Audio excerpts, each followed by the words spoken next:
Helen की 87वीं birthday party में जब रेखा मांग में सिंदूर लगाकर पहुंची तो पुराने जख्म फिर हरे हो गए और बॉलीवुड में मानो 50 साल पुराने किस्सों की किताब एक बार फिर खुल गई। जी हाँ दोस्तों, 71 साल की दिग्गज अदाकारा रेखा हाल ही में सलीम खान की दूसरी पत्नी और आइकॉनिक डांसर एक्ट्रेस हेलेन की ग्रैंड बर्थडे पार्टी में शामिल हुईं और उनके एक छोटे से लुक डिटेल ने पूरे फिल्मी गलियारों में हलचल मचा दी। Black jumpsuit, blue jacket, black shades और माथे पर वही लाल सिंदूर जिसने कभी बॉलीवुड के सबसे हाई प्रोफाइल ट्रायंगल को सुर्खियों में लाया था।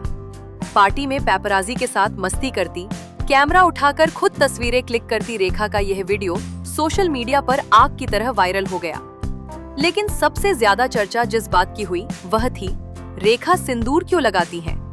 दरअसल रेखा का सिंदूर कोई आज की बात नहीं है।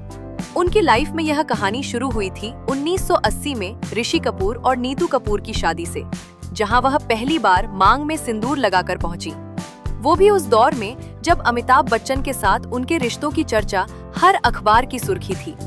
कहा जाता है कि उस एक पल ने पूरे इंडस्ट्री को हिला दिया था। सूत्र ये तक बताते हैं कि जब जया बच्चन ने रेखा को सिंदूर लगाए देखा तो उनकी आंखें भर आई थीं और उन्होंने उसी रात एक बड़ा फैसला लिया था, जिसके बाद अमिताभ ने रेखा से दूरी बना ली।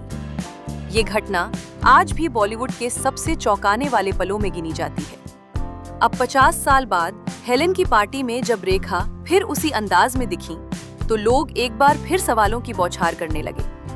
क्या ये किसी का प्रतीक है? क्या रेखा अभी भी पुरानी यादों में जीती हैं?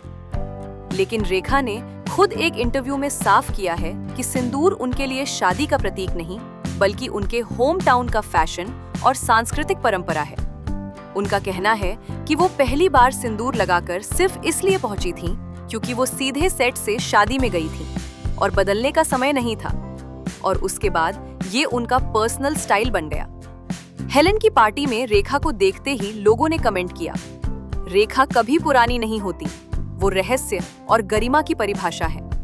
किसी ने लिखा, इतिहास फिर जिंदा हो गया, तो किसी ने कहा इनके सिंदूर के पीछे लाखों कहानियां दबी हैं। लेकिन एक बात तय है, रेखा हमेशा से एनिग्मा थीं, हैं और रहेंगी।